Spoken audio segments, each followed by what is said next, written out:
Hey everybody, welcome to Cocktails in the War Room.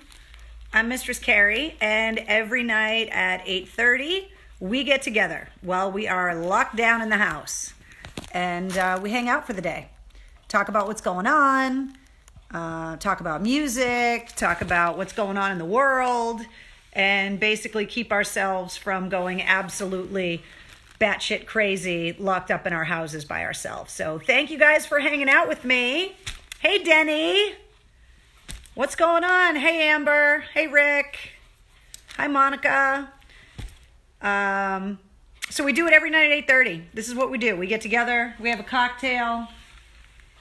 Something new tonight for me. This is some of my friends' homemade lemon moonshine. Thank you, Tim. And in a glass that I got at one of the Blue Cord balls that commemorates the 182nd Infantry and the 181st Infantry of the Massachusetts Army National Guard. So I know they activated 3,000 more masked guard guys, so I want to cheers all of those guys. So something a little different. I looked hard, and I did not have any blueberry vodka in the house to be able to make the blueberry cobbler drink we were all laughing about last night. So that's going to have to wait for another day. Let me see.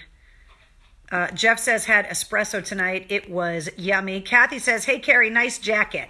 Thank you very much. I wore this tonight because this is the jacket that I got for running the marathon last year. And I ran the marathon 1 year ago today. And I can't believe it was already a year ago. And obviously April 15th is also the actual date of the Boston Marathon bombing in 2013. And they call it One Boston Day. And so today is the day that we do a good deed for the community in Boston. That's something that we do every year to commemorate the lives that were lost during the marathon bombing. And last year was the first year that the marathon had been run actually on April 15th since the bombing. And I can't believe that it's already been a year since I ran the marathon.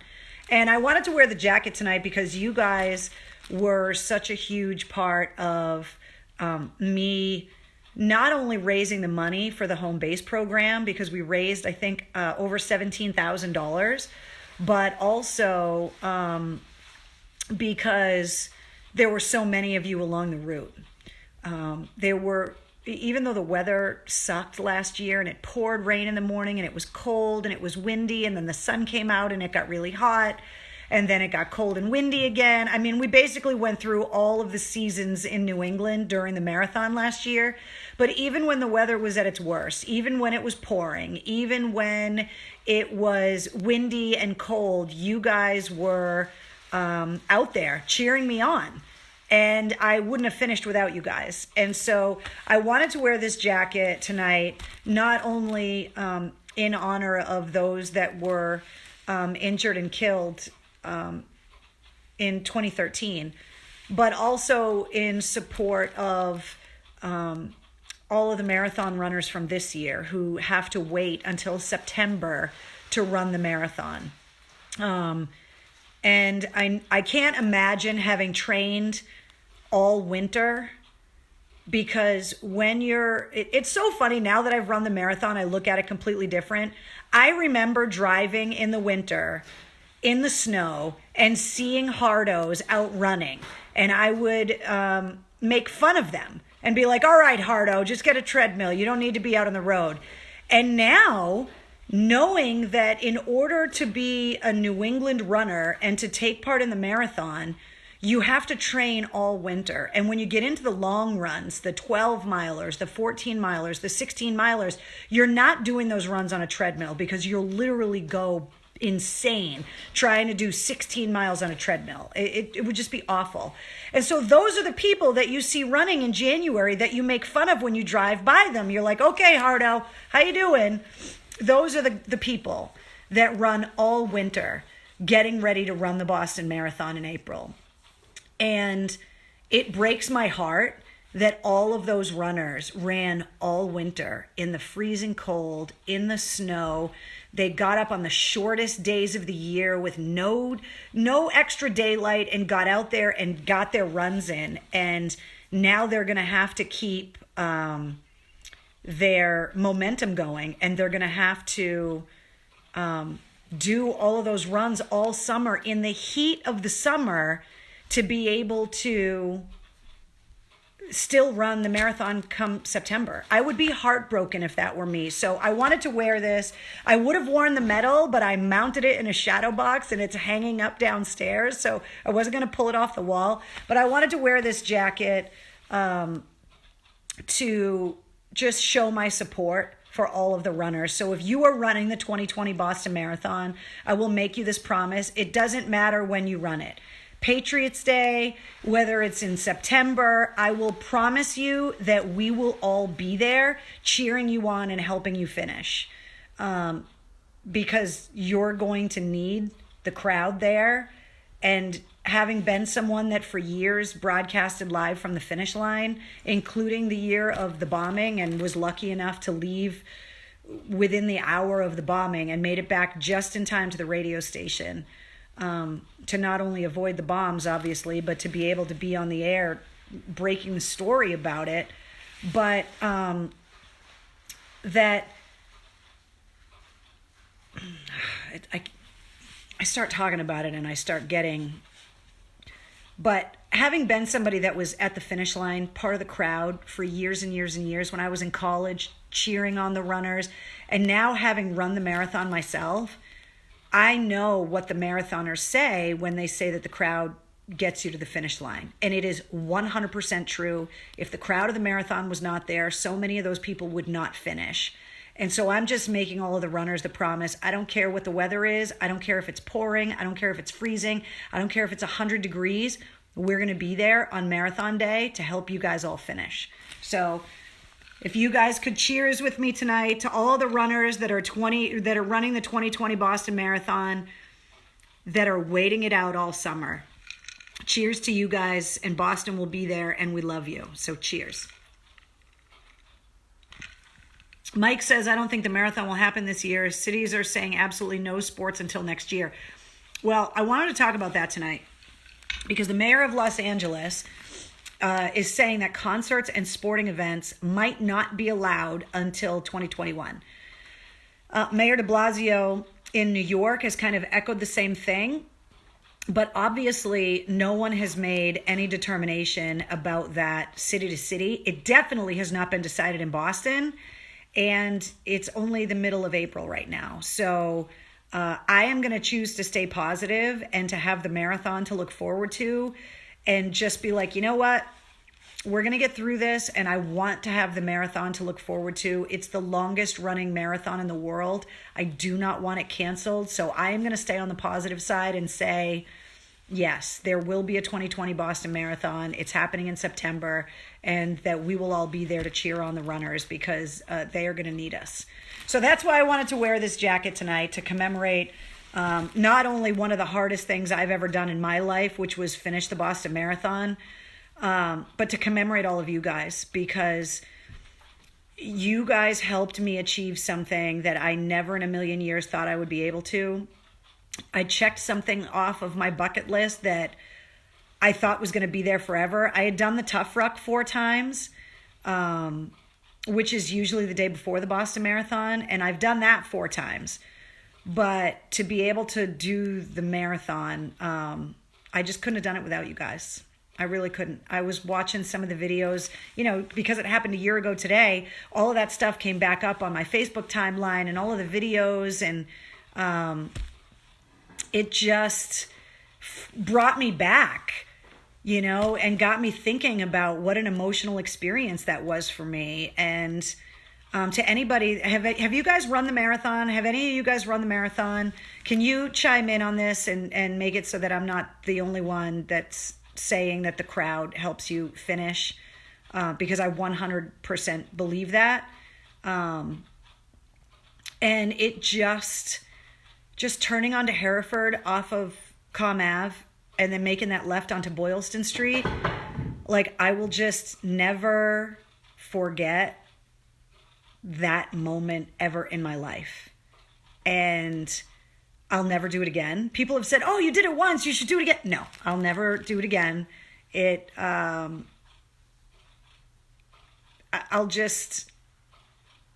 never forget that day. Allison said, I lost my friend Crystal that day. I'll never forget that day.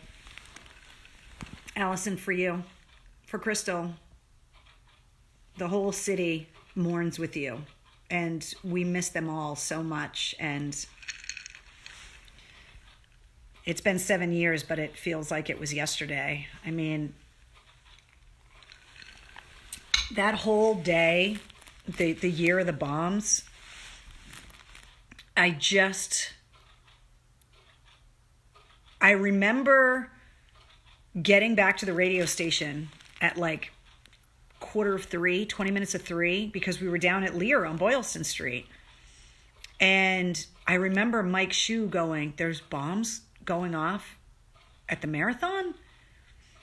And then we were trying to get Hillman on the phone because he was at the Capitol Grill having his fundraiser. And then I just remember my phone going crazy because everybody in my family, all my friends, everybody knew that I had just been broadcasting from down there. And I had to turn my phone off. I just put something up on Facebook that says, I'm in the studio, I'm safe, but please don't call me right now. And I know that there's a way to go back and look at tweets that you sent out way back in the day. And I know that the tweets that I sent out that whole week, especially once they found that son of a bitch in the boat, I remember I stayed on the air late because I was supposed to be off the air that Friday night at 7. And they were having the standoff. And I was listening to the police scanner.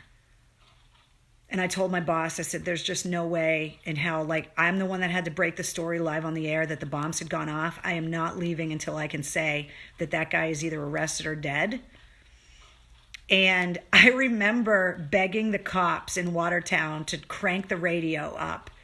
And I was screaming on the air, we're coming for you, surrender because you're no better off if we get our hands on you, you pussy. And I remember screaming, and I was sending out all of these tweets. Like, I remember when they said on the scanner that he had asked for a negotiator, and I was tweeting like, you fucking pussy, we're coming for you, Boston is coming for you. And that whole week is just such a blur.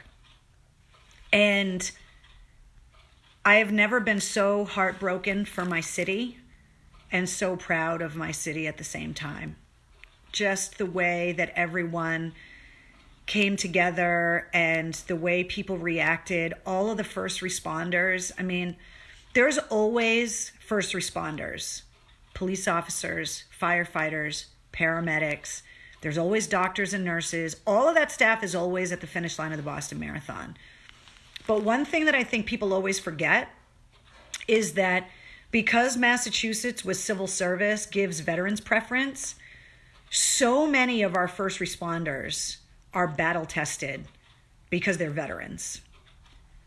And I believe, and this is my opinion, but I believe that a lot of lives were saved at the finish line of the marathon because so many of the first responders that were down there knew how to handle that situation because they had already been through it in their military service. And I think that you can watch the video and watch how the cops and the firefighters and the paramedics and the soldiers, they just all ran in there. They knew how to treat all of these wounds. They knew how to handle it all.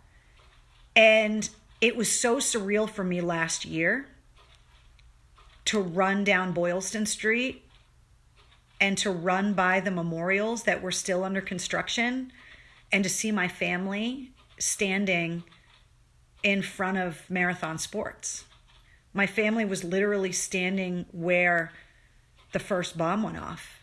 And as I was crossing the finish line, I was just overcome with the emotion of the 2013 marathon and what that must have been like for everyone, because I have this amazing picture that someone took from the opposite side of Boylston Street, and it's me running, getting ready to cross the finish line, and in the background you can see my whole family, my mom, my sister, all my cousins there cheering me on, taking my picture right where the memorial is. And it was emotionally overwhelming for me. And it's impossible to take part in the marathon without thinking about the marathon in 2013. You're stepping in those shoes. You're walking in those footsteps. But I will tell you, having done it last year, and every person that runs the marathon forevermore, it is a giant fuck you. And I felt so filled with pride that the marathon kicked right back up the next year and has every year since. And even though it's going to be delayed this year, that you tried to take something we love so much away and you didn't. And it's impossible to just not feel like this when you're running the marathon, especially coming down Boylston Street. You're like, you just want to scream, fuck you. And that's how I felt. And I really wanted to talk about it today because I'm so filled with pride on a day like today. And today is the day that we are supposed to remember those that we lost, but we're also supposed to do something good and positive for our community in their honor. That's what One Boston Day is all about. So I hope that you guys take advantage of that and just do something, even if it's small. Donate to a charity today in their memory. Just do a deed today for them. And I know my friend Rob is watching, and he was one of the first responders that I saw he was in uniform on Boylston Street last year. He's one of the guys that I met in Afghanistan. And as I was running, he saw me. And he's a pretty big dude. And he was screaming my name. And I was in pain and crying and exhausted. And he grabbed me with all of his gear on. And he picked me up and squeezed me. And he was like, I'm so fucking proud of you. And that is one of the things that I will always remember, is that hug that I got from Rob. And Rob, I know you're watching. I remember that hug, and I loved that hug. Right before I saw Rob, a buddy of mine named Phil, who works on the Boston Firefighters Burn Foundation, who I've done a lot of volunteer work. He was a firefighter that was on duty that day and was standing on the corner of Hereford and Boylston. And I remember when I came up to the top of Hereford and I turned and looked down Boylston, I had to stop for a minute because I needed to take that moment in. I had been running for over 6 hours, and it was like I needed to just take that moment in. And I just stood there sobbing. And Phil is from Dorchester and has the thickest Boston accent ever. And he's like, Carrie! And I look over and I was like, Phil! And he goes, you good? And I go, yeah? And he goes, well, go get it. Because in my head, like it was like I had already finished in a way, because I made it to Boylston Street and I still had like 300 and something yards that I had to run. And I was like, oh yeah. So I waved to Phil and then ran. And then like 50 or 100 feet later, I got that hug from Rob. And I don't know. I am filled with a lot of emotions on the 15th of April, especially since I ran the marathon last year. So I wanted to wear my jacket in support of all of the runners and in memory of those that we lost in 2013. And just, I'm looking so forward to things getting back to normal and for us to be able to enjoy the things in the city that we love so much. And for anybody that has never cheered on the runners, that's never run the marathon. There are so many people from outside of Boston that just don't understand why the marathon is such a big deal, because they have marathons where they are, and they just don't treat them the same as we do, and they just don't understand that it's a city thing, and I just miss it so much. So I love you guys. So cheers to everybody. Cheers to all of the first responders. Cheers to all of the doctors and the nurses. I mean, think about it. All of those doctors and nurses that were down there taking care of it, those are all the same doctors and nurses that are in the hospitals being heroes again right now. We love you guys. There's nothing else to say. I mean, I don't know. This day it brings a lot out of me every year, but especially now that I experienced it as a runner last year, it's like my perspective on the marathon is changed, and I have such a greater respect and a greater love for the marathon now that I did it. What did you say? Oh, hold on. I'm trying to scroll back on the messages. Thomas says, you look great in the jacket. I was really bummed that it wasn't like a better color, because it totally clashes with the hair. But it's like, I don't own one piece of like turquoise clothing in my life. But when I saw the jacket, I was like, oh, fuck yeah, I'm buying that and I'm wearing it. I don't care what color it is. I earned that thing. Hell yeah, I'm wearing it. So here it is. So my jacket. So how are you guys doing today? Today is not only the 7th anniversary of the marathon bombing and One Boston Day. Today is also Jackie Robinson Day in Major League Baseball. And even though we are not celebrating baseball right now, I feel like it's something that we should commemorate. So today, there's going to be a lot of toasting today, but today is also Jackie Robinson Day. So even though we don't have our beloved baseball, they would be doing a ceremony in every ballpark right now. So to Jackie Robinson, we love you too. And if today is your birthday, you got a good birthday. Pat Carney from the Black Keys, Samantha Fox, Linda Perry from Four Non Blondes, composer Michael Kamen, who directed S&M, Ken Casey from the Dropkick Murphys, and Tommy Vex from Bad Wolves. You got a kick-ass birthday, April 15th. So cheers to all of you guys that are celebrating your birthdays today. I'm sorry that you're not having a party. I'm sorry that you're not doing something great, but happy birthday. On a serious note, Governor Baker is saying today that Massachusetts is now hitting the surge when it comes to the coronavirus. There's 29,918 confirmed cases in Massachusetts, and we lost 151 people since yesterday. And now there are 1,108 reported deaths that are attributed to COVID-19.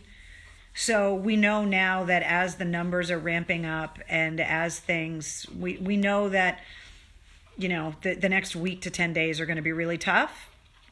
And so we need to stay as positive as we can, which is why I need so much to look forward to the marathon taking place in September. It's like, just give us something to look forward to, you know? And so I know that,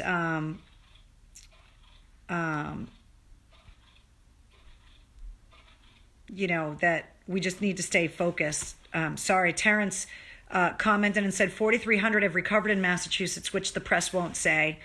I don't know if, I mean, there's been so many celebrations that the news has been reporting about people. I saw a woman that gave birth while she was in a coma because it was the best chance for her survival. She was in a coma for 11 days and woke up to meet her 5-day-old baby.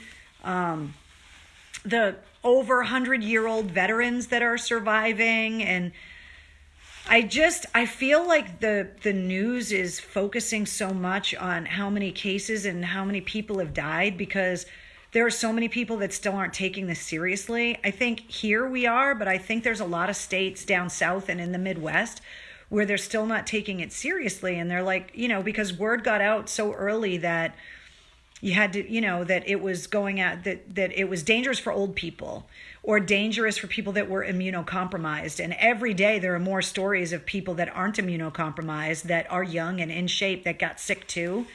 And I feel like they focus on the illnesses and the fatalities because there's so many people that are still like, oh, this isn't a big deal. It's no worse than the flu. It's no worse than whatever. And it's like, okay, well, if the flu killed 25,000 people last year, we've lost that many people in the last month. There were 58. I saw something that said 2 months ago today, no one had died. A month ago, like 58 people had died. And now there are thousands of people that have died. So it's just, I don't know. I'm not defending anybody or whatever. It's just that it hurts my feelings when I see people not taking it seriously in other parts of the country because, like Tony says, Maryland is the next hotspot. Like there are places where they are being devastated right now. And all of our first responders and all of the people that work in healthcare right now are talking about how horrible it is to go to work right now because they say that. I saw a guy on the news that works in a hospital. He said, I've dealt with more death in the last 3 weeks than I dealt with in all of last year working in this hospital. So that to me tells me how serious it is because so many people are dying. And when the people that work in those hospitals every day are saying that it's worse than anything they've ever seen, then I have to believe them. I love these Chuck Norris ones. Sean says Chuck Norris was exposed to COVID-19 and COVID-19 is in quarantine for 2 weeks. Those Chuck Norris memes, like, they're still freaking funny. They're still funny. So somebody asked me earlier, I don't know how far back the comment was, but I saw it, asking if I kept in touch with any of the old gang, like Ozone or Opie and Anthony or Rocco. If you listen to the last couple of days that WAF was on the air, we talked to Ozone, who's in New Orleans. We talked to Anthony, who is doing his podcast and owns Compound Media. But unfortunately, you may not have heard that Rocco passed away a couple of years ago. So he is no longer with us. So yes, I keep in touch with a lot of the people that used to work at WAF, especially in the last few months since the station went off the air. But, we sure as hell can toast a Rocco too right now. I mean, why not?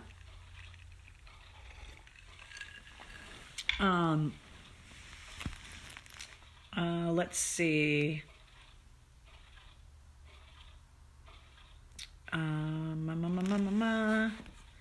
Heather says, my last day of work was March 16th. I know. Can you believe we've been hanging out in the WarRoom for like a month now? It's insane. Renee wants to know where Wednesday is. Where do you think she is? Napping. She's napping. CB says, my friend had to reschedule her wedding in St. Thomas for May.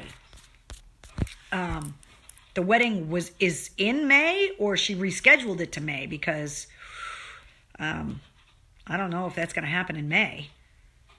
All right, so if I take off my marathon jacket, I can show you my badass old Injustice for All Metallica shirt. And I was trying to remember who opened up for Metallica on the Injustice for All tour at the Centrum. And I could not remember.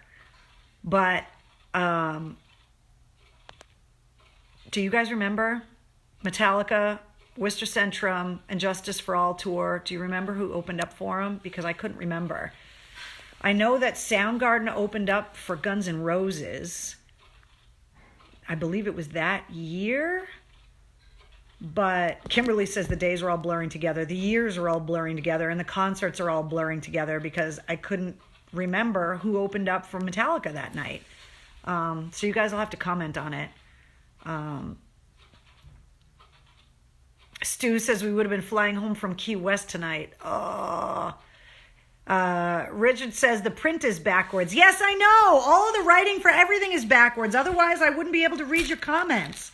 Was it Ozzy, Heidi wants to know? I don't think so. Sean says, uh-oh, Carrie's taking it off. I know. Look out. I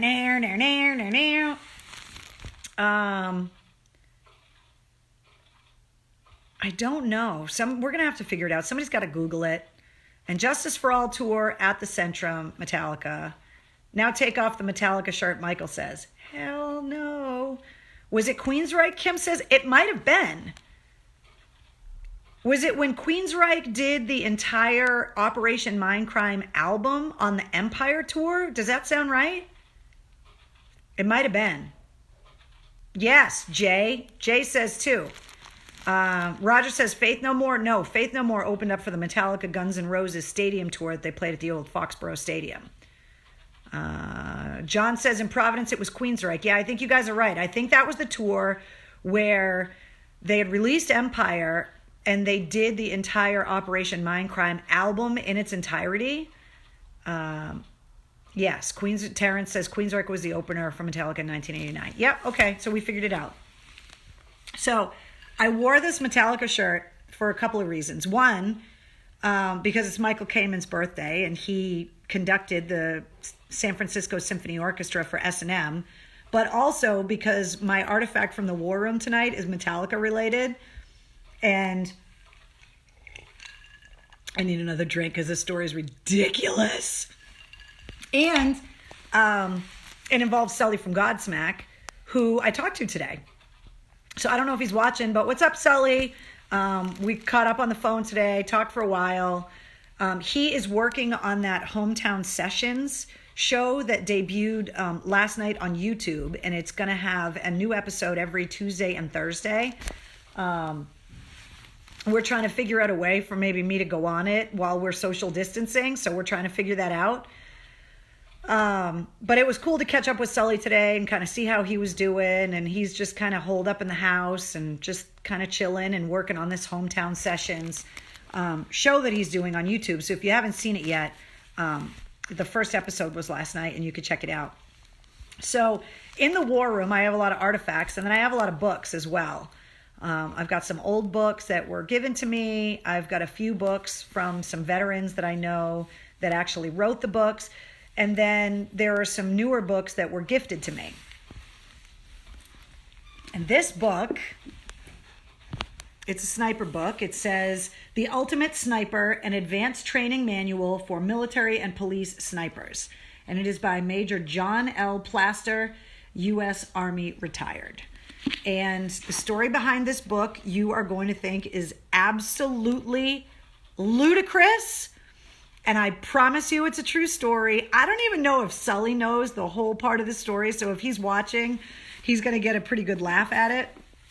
I brought Wednesday's toy here. I'm going to put it over there in case I could entice her to come over. But right now she's sleeping and doesn't want to be bothered. Okay, so a couple of Christmases ago, it was Christmas Eve. And I have this Christmas tradition that during the day, so Christmas Eve day, I meet up with a bunch of my very old friends and we get together for like kind of brunch, I guess, but basically like drinks and appetizers during the day on Christmas Eve before everyone goes to do all of their, Christmas Eve traditions with their family. And we've been doing this for almost 20 years now. Same group of people. We get together every year. And I have a friend that is a Marine sniper that was in from out of town and staying at my house. And so I brought him to hang out with all of my friends that day. Now, without giving too much away, the Marine sniper that I'm talking about is not from New England and is not a rock music fan. He is a diehard country music fan, okay? So he was here hanging out with my family and spending time for the holidays. And I was hanging out with all of my friends Christmas Eve day. And Sully called. Now, this was a couple years ago. And Sully called and said, hey, what are you doing? Actually, it was more like, Ming, yeah, what are you doing? And I was like, I'm meeting up with a bunch of people in Methuen. And he was like, when you're done, come by the house. And I was like, okay. And he's like, I want to play you something. And I was like, okay. So I brought my friend with me, who is a country music fan, not a rock music fan. And he had no idea who Sully from Godsmack is. So I was like, we're going to go to my friend Sully's house. I said to Sully, I said, hey, I just want to let you know that I have a friend with me. He's here from out of town, but he's not going to get all weird and be like, whatever, because he doesn't even know who you are. He's a country music fan. He doesn't even know who Godsmack is. And that just made Sully laugh, and he was like, bring him over to the house. I was like, okay. So we get to Sully's house. I introduce my friend to Sully, and Sully's like, the new record, I have it, and it's not coming out for a few months, but I want to play it for you, and I want you to tell me what you think. I want you to, hear the single that we think we're going to release. And, Sully and I have been friends for years and years and years, and it's not the first time that he would say, hey, can I play you something? I want to get your opinion. So Sully had a few friends that were at the house, and we were all kind of hanging out. He's got this super fancy espresso machine and this imported espresso from Sicily, where his dad's from. And so we're drinking fancy coffees and hanging out and eating pizza, listening to the new Godsmack record. And my friend is like, okay, this is cool, but I have no idea what's going on right now. And he didn't understand that, like, we're listening to the new Godsmack record, like, months before anyone was going to get a chance to hear it. So now we're like, I'm trying to find a way to get my Marine Sniper country music friend and Sully to have something in common, because they don't. And anyone that's ever introduced mutual friends, and you're like, oh, okay, well, this person. So I'm like, hey, Sully, this is my friend. Sorry, I keep itching my nose, but my hair is like tickling it. This is my friend. He's a Marine Sniper. I'm singing his praises. He's highly decorated. He's deployed multiple times. And Sully was like, oh, you're a sniper. And Sully went over, and he's got this big bookcase in his living room. He's got big ceilings, and he's got this giant bookcase. And he's got swords on the wall and like a suit of armor in the corner and like whatever. And he goes over and he's looking and looking, and he pulls this book out. Okay?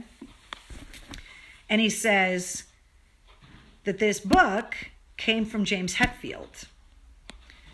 When Godsmack and Metallica were touring together, James is into guns and Sully's into guns. And so James gave Sully this book because the guy that wrote it either works for Metallica or consults Metallica when it comes to security for the band. And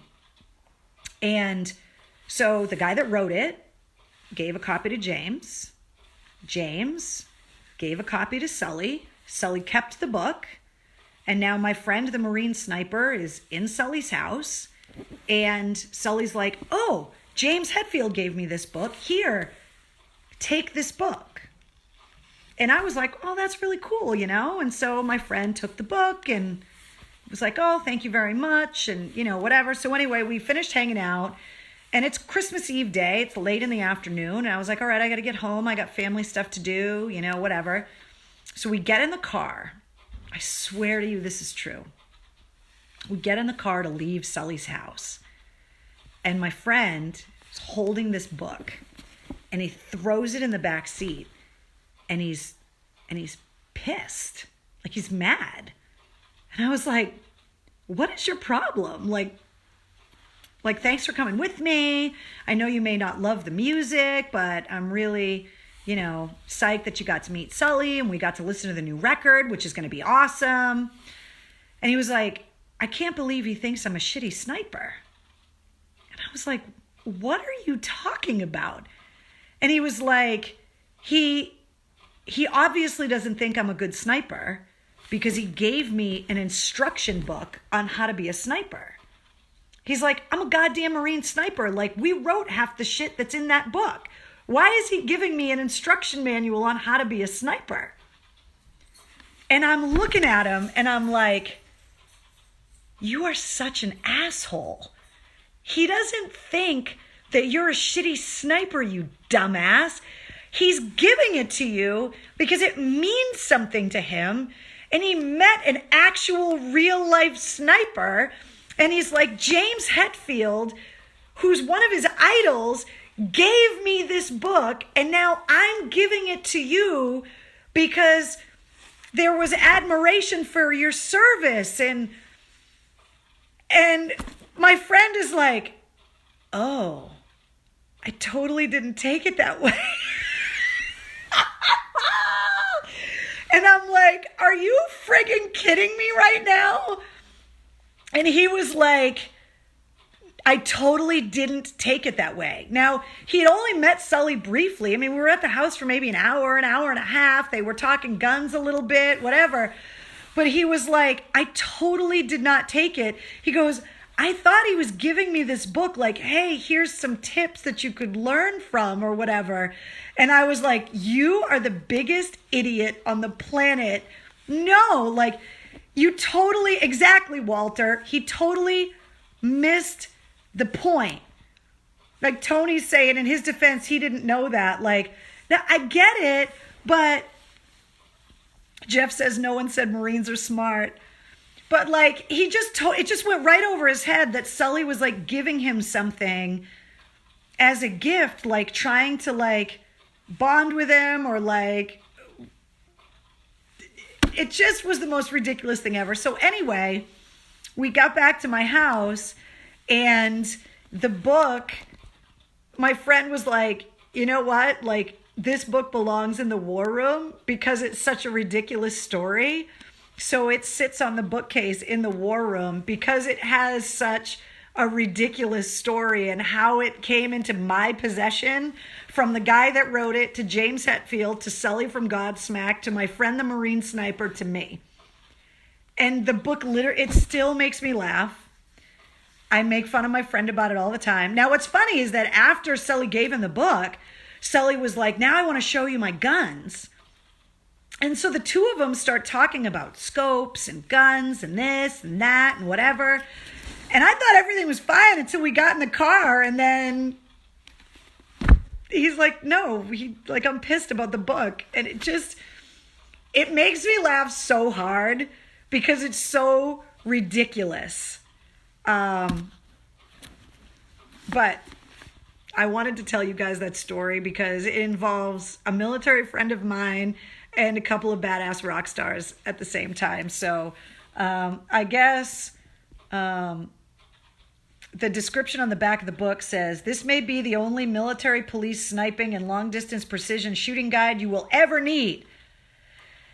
It is not a dry, technical military manual, but rather a highly readable and extremely valuable training book written by a U.S. Army Special Forces veteran with a decade's experience training military and police snipers. Hundreds of photos and special illustrations, charts, and information sidebars explain the practical, field-tested details of the three great skill areas of sniping: marksmanship, fieldcraft, and tactics. 22 chapters cover, and then there's just a whole list of stuff. Eric, you're totally right. You can't make this stuff up. You can't. These stories are absolutely ridiculous. Krista says, that is too funny, but oh my God, I think I would have crawled into a hole and died of embarrassment. Steven says, this story is one for the record books. So, Wednesday, come here. Hey, hi. Do you want to say hi to everybody? Come here. I brought your favorite toy. Come here. There she is. Say hi to everybody. Can I have a kiss? Thank you. Yes, I kiss my dog. Be worried about the coronavirus, not me kissing my dog. Do you want your favorite toy or your second favorite toy? I didn't think she was going to get off the couch. Good girl. Oh. So there you go. Walter says, such a great book. Heidi says, that's a classic. And then obviously as soon as Wednesday walks in the room, you become the star of the show, baby girl. Do you want to come sit on my lap? Huh? Why are you making noises? Huh? What? What? Do you want to play? Huh? Do you want to play? No? Come here. Come here and say hi to everybody. Don't sit on the sniper book, though. James Hetfield gave that to Sully, that gave it to a Marine sniper, that gave it to me. It's craziness. Oh, she's literally sitting on the sniper book right now. See?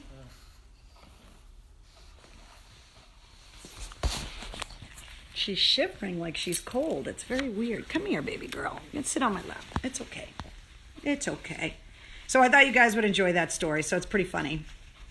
I thought that I had a bottle of blueberry vodka in my cabinet, and I don't. So I was going to try and make a blueberry cobbler tonight, but I'm going to have to get a bottle of blueberry vodka so that we can make those in the future.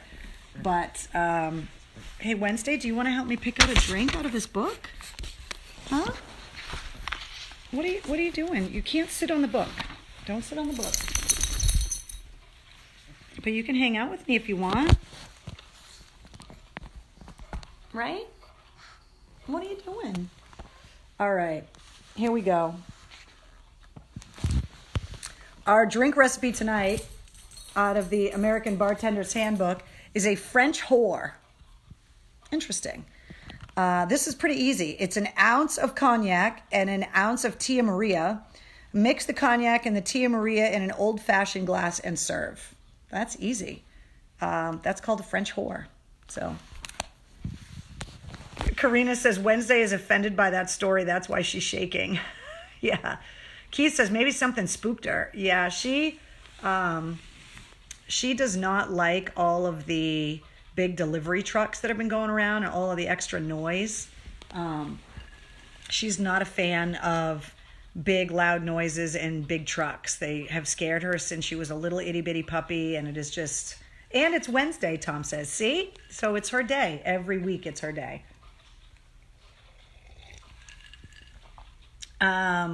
Susan says, the one time I missed your show, I missed the blueberry cobbler story. Where can I find it? I don't remember what day we talked about it, but every time we've met in the War Room, the videos are up. If somebody can help Susan nail down the date of the blueberry cobbler story, that would be fantastic. Susan says, I can't picture myself ordering that. A French whore? Oh, come on. Whatever.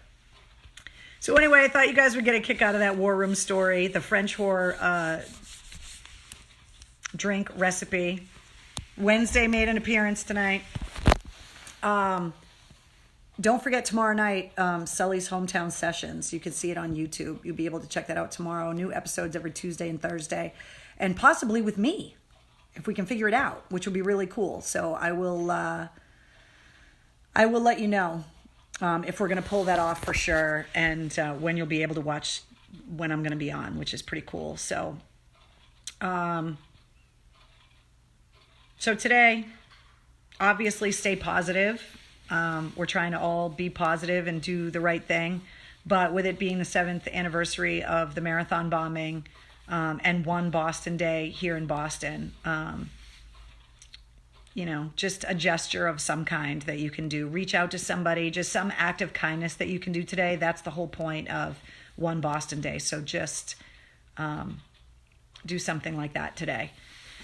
Otherwise, we made it through another day. And, you know, after a while, we just have to cheers to that. I mean, I can't believe that we're going to have a Patriots Day without a marathon, and that rather than it just being a state holiday, like, everyone's home and there'll be nothing to do. Maybe they'll replay last year's marathon, and then if you look really close, you'll be able to see me. Because I know I made the video at the finish line. So, there you go.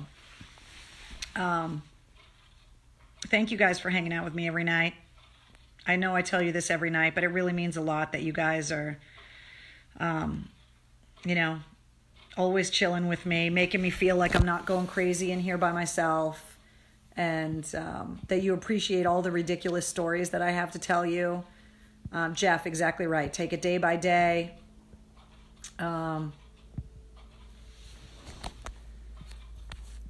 David wants to know, when are you going to mix that flaming whiskey drink in the War Room? I don't want to set the freaking War Room on fire, okay? The War Room is one of those places, one of those rooms that you always say, oh, this is what I would save if my house ever caught on fire. Like, there's so much stuff in the War Room I would want to save. I don't want to make flaming drinks in here. I know. Jen says no Red Sox baseball on Patriots Day either. It's so strange. Every day it's like, it just gets weirder and weirder. Lisa says, I saw you at the finish line. See? Okay. So I have photographic evidence and eyewitnesses. So it wasn't a hallucination. It actually happened. Heidi says, drinking a polar lime seltzer. Those are my favorite. They're so good. Walter says, one Boston day, gave blood on the day after that happened. See, that's fantastic. I gave blood yesterday. I was kind of tired. I took a nap yesterday. And then last night I had the worst insomnia and didn't fall asleep till almost 4 o'clock in the morning. And now I'm starting to get that second wind that I always get right around now. And I'm like, God, I hope I fall asleep again tonight. I am not normally a person that has sleeping issues. And since this has all started, I'm noticing that there are nights where I am just not sleeping well. But then again, between the radio station and everything else going on, things are not normal around here anyway. So, and that's why I'm drinking, Chris says. Yeah, exactly. Kathy says, I look forward to 8:30 every night. Great stories and drinks. Nothing you can do but stay safe, says Steven. The War Room is the holy of the holy, says Eric. Absolutely. So, cheers to you guys. Someday we'll all meet.